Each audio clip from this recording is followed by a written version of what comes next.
Deputy President of South Africa not discarding possibility of SAA privatization. By Satori News.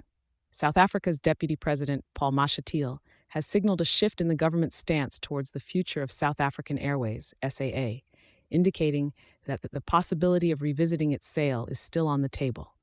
This openness to privatization comes after a near sale of a majority stake in the national carrier to Takatso Consortium was called off.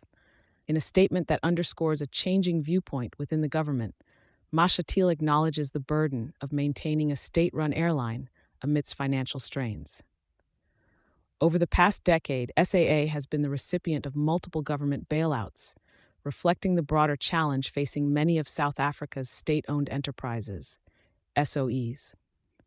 The National Treasury's report to the Standing Committee on Public Accounts, SCOPA, revealed staggering figures, with R329 billion allocated to recapitalize SOEs such as Eskom, Transnet, the South African Post Office, the South African Broadcasting Corporation, SABC, Denel, and the Airports Company South Africa, among others, from 2013 to 2023. Mashatile's latest remarks could signal a move towards reducing such financial commitments.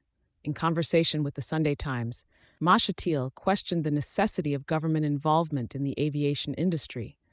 "I think the government reached the stage at some point where it asked itself a question. Do we want to own an airline? What's the point?"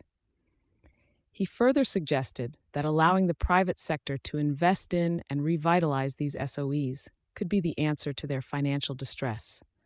Despite the seeming about-turn on the Takatso Consortium deal, due in part to a dispute over the airline's valuation, the deputy president's stance highlights a pragmatic approach. This is further cemented by the Minister of Public Enterprises, Pravin Gordhan's declaration that SAA will not be a candidate for future bailouts.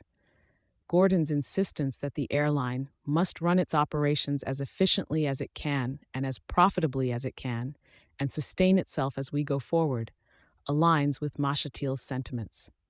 The deputy president's comments come on the heels of an uphill battle for the national carrier, which saw its valuation shoot up to R1 billion and its property assets to R5.5 billion, as reported by Aviation.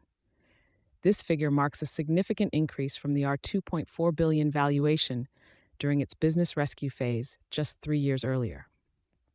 Although the final decision on SAA's future remains in the air, Mashatile's open consideration of privatization suggests that the winds of change may be blowing for South African SOEs.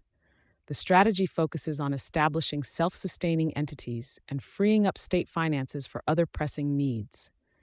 As the government wrestles with economic pressures, the narrative around SAA and similar entities continues to evolve, setting the stage for potentially transformative developments. Thank you for choosing Satori News.